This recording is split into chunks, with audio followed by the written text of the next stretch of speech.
'Tis the season for giving, and so it's only natural at this time of year for one's mind to turn to important matters like who gives the most, because this is a competition and I will win it. For my team, of course, which is atheism. For decades now, there has been an ongoing question of who gives more to charity, religious people or non-religious people. If you're a normal person here in the year of our Lord 2024, you might wonder, who the fuck cares? The more of you who thought that, the more progress we have made since those early heady days of new atheism in the late 1990s and early 2000s, because there really was this common idea that morality is a trait imbued unto humans by God, specifically the Christian God, because the West is mostly Christian, and a lot of Christians think that other religions are just as wrong and evil as atheism. So as more and more people started to identify publicly as atheist or simply non-religious, religious people started to panic and come up with these fantasies for why this is bad. And one of the leading hypotheses they had was that if people stop going to church, society will collapse because we'll lose our God-given morality. More people will go around murdering and looting and raping. And importantly, people will stop funding the charities that take care of our neediest people.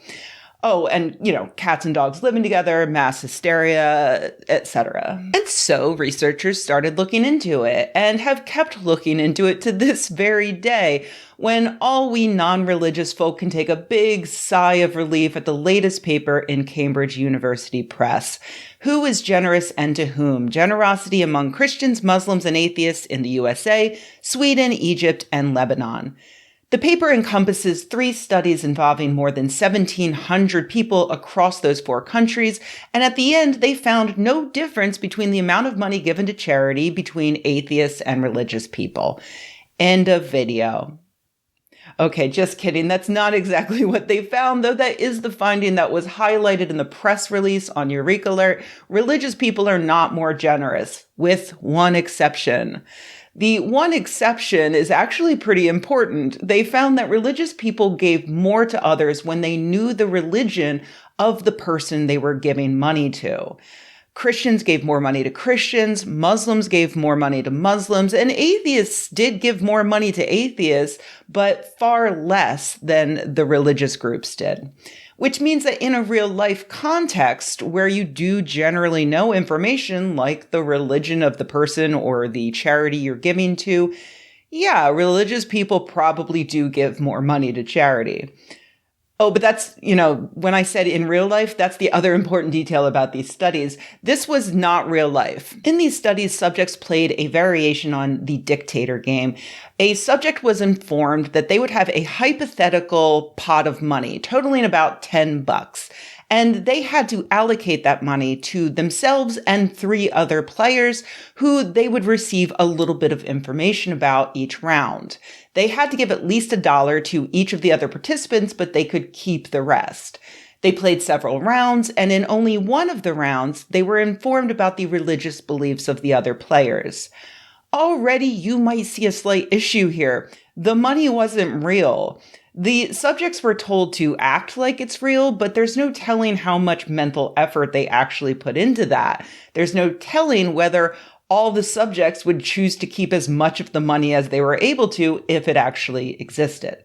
These sorts of studies always remind me of the first time I heard about a really common psychological test of reciprocity, in which a subject is given a lump sum of money, let's say $100, and they can choose to give any amount to a second person. However, if that second person isn't happy with the amount, they can reject it, and therefore neither subject gets any money at all. And my initial thought upon reading that was, well, obviously I would choose to just give the other person $50, right? Like, I didn't understand how this was even a question. It's free money. Let's just split it.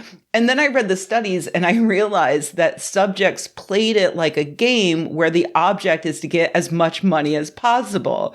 That literally had not occurred to me. Had I been involved in that study, I would have completely skewed the results. And also, that's when I realized I'm never going to be a billionaire for that, amongst other reasons. In the case of the hypothetical $10, absolutely. I'd be like, here, everyone take as much as you want. I do not need this fake $10. Thank you. Please put this Monopoly money into your imaginary wallet. Go buy a made-up sandwich and a dream coffee. It's on me. Anyway, the money is fake, but they can still compare what groups do with that fake money. And so it's relevant that people chose to give more to their in-group when it came to religion, but not to things like their favorite movie genre or their hobbies. They did, however, also tend to give more money to another in-group, politics. Socialists gave more money to other socialists, liberals to other liberals, and conservatives to other conservatives, although conservatives gave the least of all of the groups, regardless of whether or not they knew the other subject's political ideology. That was for the study in Sweden. In the US, they replaced the socialists with libertarians, which is depressing. And they found that liberals and conservatives both gave more to their in-groups, but the libertarian result wasn't statistically significant. Oh, those libertarians, you never know what they're going to do next. Legalize cannabis or elect a dictator. Could be anything. Anyway, the results are not terribly surprising. In a game, people tend to give more fake money to the people they see as being in their in-group. It doesn't really tell us much about who wins the generosity game in real life. Luckily, we do have plenty of other data to come to a decent conclusion on that. In general, it does seem that religious people are more likely to give money and volunteer time to charities compared to non-religious people.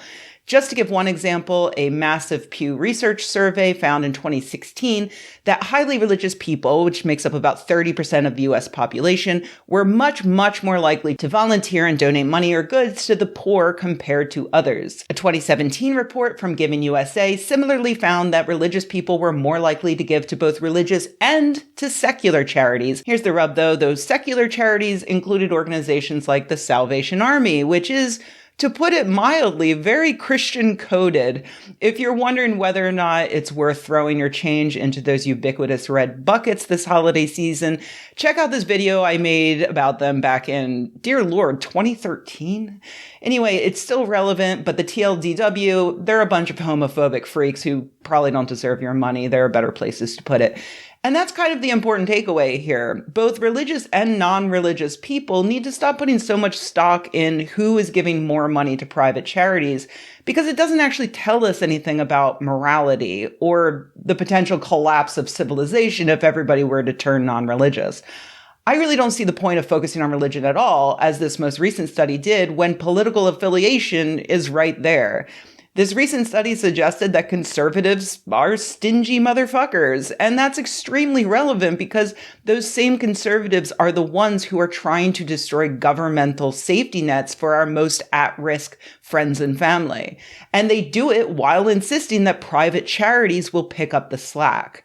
They pretend that the billionaires will protect us, that the common middle-class family will prop up these charities, etc. But the fact of the matter is, they're not putting their money where their mouths are necessarily. And past research does suggest conservatives aren't really any more charitable than anyone else.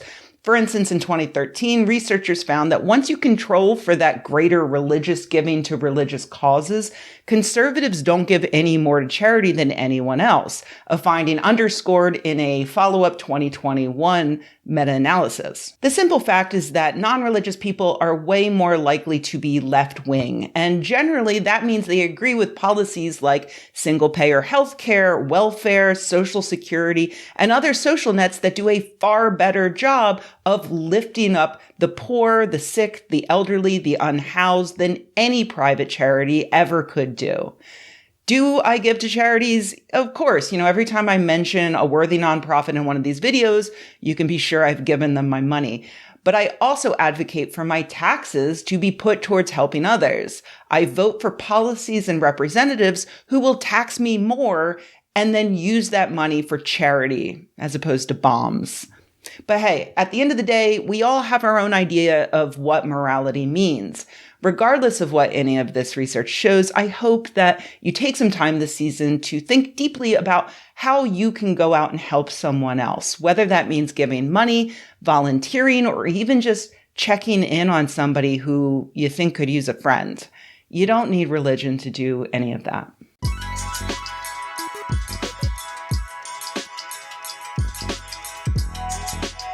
Hey everybody, thanks for watching. If you enjoyed this video, please give it a like. If you loved the video, please subscribe. And if you think the world could use more videos like this and you happen to have a few bucks laying around, head to patreon.com/Rebecca and join an awesome community of nerds like the people whose names you see on the screen right now. Thanks.